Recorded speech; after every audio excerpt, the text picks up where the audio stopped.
About 190 relieved Australians have touched down in Germany after being evacuated from Cairo on a chartered flight.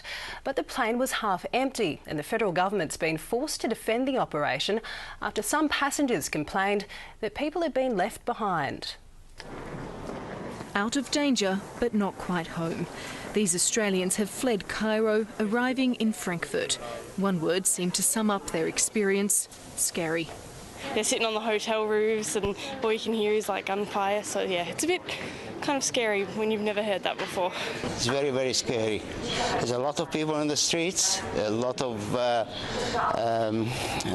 thieves and criminals are sort of doing all sorts of damage. It got a bit scary there at one stage, but it wasn't too bad. Others praising the government for getting them out. We're just very tired. We just want to get to a hotel and go to sleep, but thanks very much for getting us home. We came home because of the Australian government. They've been absolutely fantastic. You know, many countries said we'll help our nationals come home, but the Australian government actually took some action. Efficient, caring, was amazing. But not everybody was impressed. The plane was only half full. 191 people, including 3 New Zealanders, were on this flight. The aircraft can carry 412. Passengers were bussed to Cairo's airport from hotels designated as meeting points. There are reports some people were left behind. A Department of Foreign Affairs official says everyone who wished to leave did so.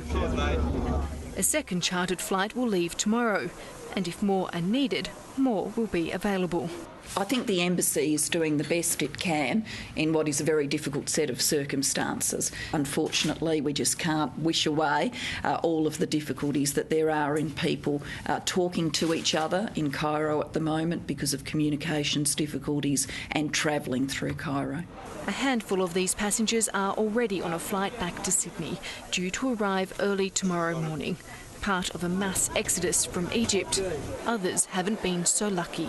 I've been here at the airport for about 40 hours. I've been within the airport now for about 30 hours. Up to 13,000 people made their escape yesterday, and in a sign that the airport is handling the flow of people better, only about 500 stayed overnight. Lauren Pedersen, World News Australia.